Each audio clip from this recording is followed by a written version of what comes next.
Van Halen is the kind of band you might enjoy listening to on a jukebox over a beer in a dive bar. But for a Riverdale mom, the sounds of the rock group were a whole lot sweeter coming from her car radio. Nina Habib-Spencer shares this story about how the 80s hair band brought her closer together with one of her kids. When you have several children, being alone with just one of them is a rare gift, an opportunity for one parent to indulge the oft-ignored desires of one child. And so I was delighted when my son decided to tag along while I did a few errands the other day. We settled into the car, me nursing a venti coffee, him a hot chocolate. "Honey, you can pick the music," I announced happily, handing him the prized CD organizer. His face brightened. "Seriously? No, Hello, everybody. So glad to see you. nope. No Lion King soundtrack for like the 20,000th time? Nope, whatever you want." "Yes!" He flipped immediately to the back of the case and fished out a black CD I hadn't seen in a while. I reached behind me to grab it. "What did you pick?" I asked. "Van Halen. Track 3, please." Part of me is truly delighted that my son has inherited my loud, juvenile, college holdover musical tastes. He and I share an adoration of old-fashioned, silly, fun rock.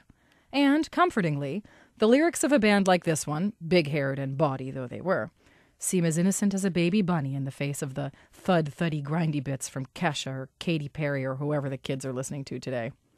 But the responsible parent in me can't help but wonder if it wouldn't be better for an 8-year-old to be listening to the Jupiter Symphony, or Handel's Messiah, or Miles Davis. He can't learn about codas, or the meaning of pianissimo, or the complexities of a 5/8 time signature from glam rock, can he? And what about the damage to his tender little eardrums? Why am I allowing my child to listen to the same music I do? Why do any of us? You've no doubt seen young children, babies sometimes, outfitted in the band T-shirts of their hipster parents' youth. The Beatles, Def Leppard, some ska band no one's ever heard of, even Madonna.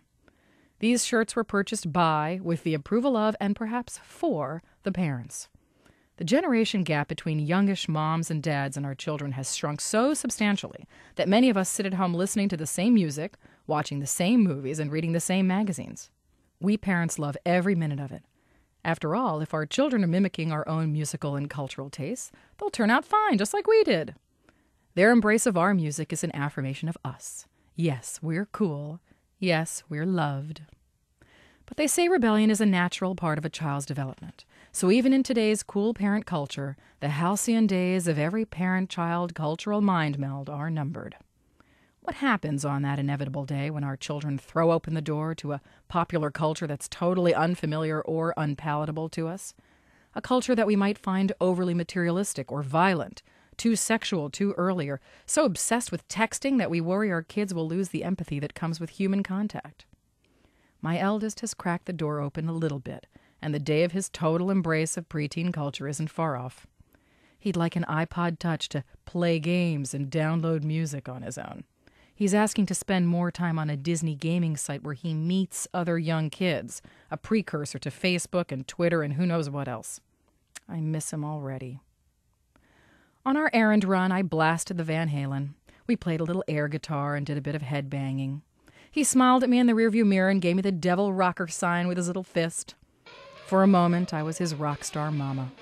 Wish it could last forever. Nina Habib-Spencer is the author of Raising Riverdale, a column in the Riverdale Press.